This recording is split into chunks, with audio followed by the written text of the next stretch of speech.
Assalamualaikum warahmatullahi wabarakatuh. Saya Fristia Harumtari, perwakilan dari kelompok 7 akan mencoba menjelaskan mengenai anggaran komprehensif.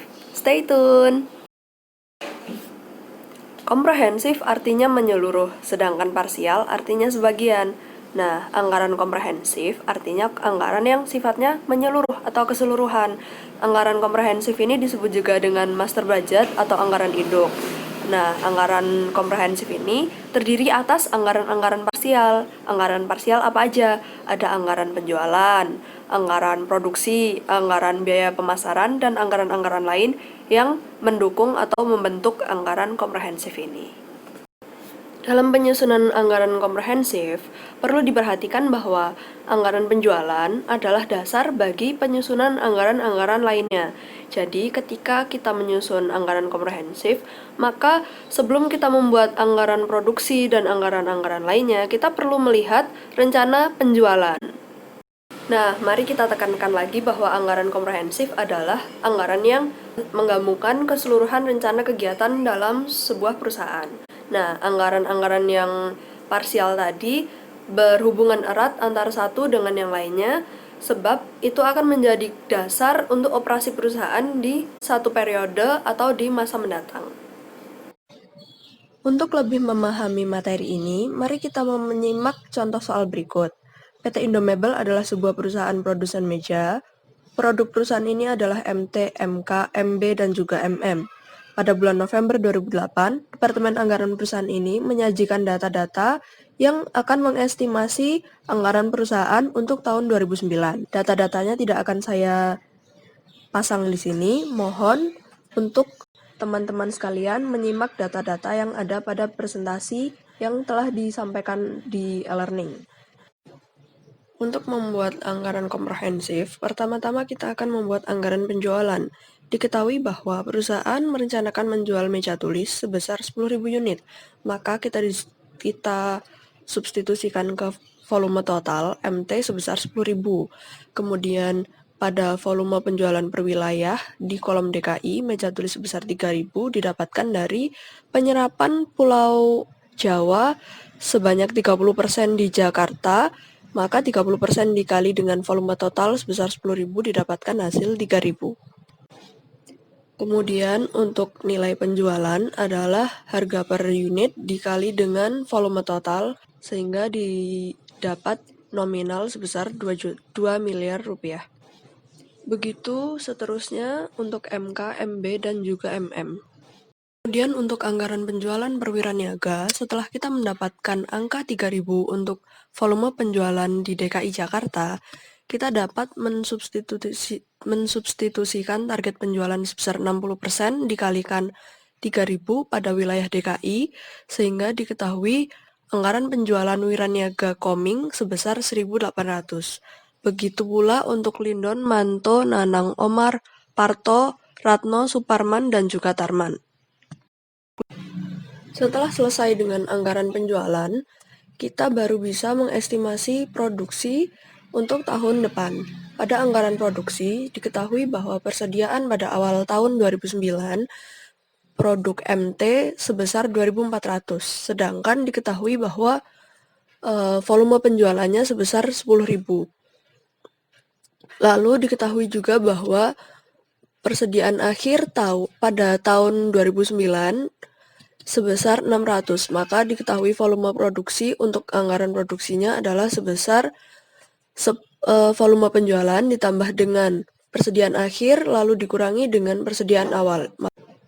Kemudian anggaran kebutuhan bahan. Yang kita butuhkan adalah kebutuhan bahan mentah dalam unit, pembelian bahan mentah dalam unit dan harga, dan juga biaya bahan mentah yang habis digunakan dalam produksi. Kemudian kita substitusikan volume produksi yang telah kita cari pada anggaran produksi. Misalnya pada kolom MT, kita substitusikan volume produksi sebesar 8.200 dikalikan dengan unit yang dibutuhkan oleh jenis bahan yaitu kayu sebesar. Kemudian setelah kita menganggarkan berapa jumlah bahan yang dibutuhkan pada tahun 2009, Maka sekarang kita menentukan berapa bahan yang masih harus dibeli. Nah, kebutuhan produksi misalnya pada jenis bahan kayu adalah 26.200. Diketahui bahwa estimasi persediaan awal sebesar 4.000 dan persediaan akhir sebesar 2.500. Maka pembelian yang masih harus dilakukan adalah sebesar 24.700. 24.700 ini didapatkan dari kebutuhan produksi ditambah dengan persediaan akhir dikurangi dengan persediaan awal. Kemudian adalah anggaran biaya tenaga kerja. Diketahui bahwa volume produk yang dihasilkan untuk MT adalah 8.200. Kemudian diketahui jam per unitnya adalah 4 jam. Maka jam kerja totalnya adalah hasil kali volume produk dikali dengan jam per unit. Dihasilkan 8.200 kali 4 yaitu 32.800. Kemudian tarif per jam untuk setiap tukang kayu adalah 3.000. Jam kerja total dikali dengan tarif per jam, maka menghasilkan Rp98.400.000. Begitu seterusnya untuk MK, MB, dan MM. Lanjut ke anggaran biaya overhead, yaitu biaya-biaya yang tidak dikaitkan langsung dengan produk ataupun jasa, misalnya bahan-bahan penolong, biaya tenaga kerja penolong, dan juga pabrikase lainnya. Lanjut dengan anggaran biaya operasional, yaitu biaya pemasaran dan juga biaya administrasi. Kemudian kita mulai menganggarkan rugi laba. Pertama, penjualan. Diambil dari anggaran penjualan sebesar 7.400.000.000. Kemudian HPP. Untuk bahan siap digunakan adalah penjumlahan dari persediaan bahan awal dan juga pembelian bahan. Kemudian dikurangi dengan persediaan bahan akhir, menghasilkan biaya bahan. Biaya bahan dijumlah dengan biaya tenaga kerja dan biaya overhead, menghasilkan biaya produksi. Kemudian biaya produksi dijumlahkan dengan persediaan barang jadi pada awal tahun, lalu menghasilkan barang jadi siap dijual. Barang jadi siap dijual dikurangi dengan persediaan barang jadi di akhir tahun, menghasilkan harga pokok penjualan. Nah, kemudian penjualan dikurangi dengan HPP akan menghasilkan laba kotor. Lalu, laba kotor ini masih dikurangi dengan biaya operasional untuk menghasilkan laba usaha yang dianggarkan. Lanjut ke anggaran kas. Untuk saldo kas 1 Januari 2009, kita mengambil dari neraca yang telah diestimasi untuk per 1 Januari 2009. Kemudian untuk aktivitas operasional, ada penjualan tunai di sini tidak sebesar 7.400.000.000, melainkan 5.550.000.000.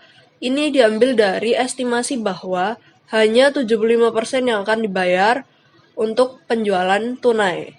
Maka nominal ini didapat dari 75% dikali dengan 7.400.000.000. Kemudian untuk pembelian bahan baku, di sini tidak sebesar 1.831.000.000, melainkan 1.099.000.000. Ini diakibatkan adanya estimasi bahwa total pembelian bahan baku di tahun 2009 hanya sebesar 60% yang dilunasi. Kemudian untuk biaya-biaya yang lain, seperti biaya tenaga kerja, biaya overhead, biaya pemasaran, dan biaya administrasi akan dibayar secara tunai. Kemudian untuk bagian anggaran kas, ada aktivitas investasi dan pendanaan. Kita hanya perlu mensubstitusikan nominal-nominal yang sekiranya ia ada di penerimaan atau pengeluaran. Lanjut ke proyeksi neraca, diketahui bahwa kas mengikuti saldo pada anggaran kas, yakni 4.500.000.000. Lanjut ke piutang usaha, diketahui bahwa per 1 Januari utangnya sebesar 550 juta. Namun, ternyata penjualan 7.400.000.000 hanya 75% yang sanggup dibayar, sehingga piutangnya bertambah sebesar 1.850.000.000. Namun, ada lagi piutang yang didapatkan yaitu sebesar 400 juta. Ini dapat dilihat pada aktivitas pendanaan. Sehingga total piutang adalah 550 juta ditambah 1.850 juta dikurangi dengan 400 juta. Hasilnya 2 miliar. Lalu untuk persediaan bahan baku dan persediaan barang jadi dapat dilihat pada anggaran rugi laba. Kemudian untuk bagian total pasifa dapat disesuaikan dengan aktivitas pendanaan pada anggaran yang telah ditetapkan di bagian anggaran kas. Sekian, terima kasih.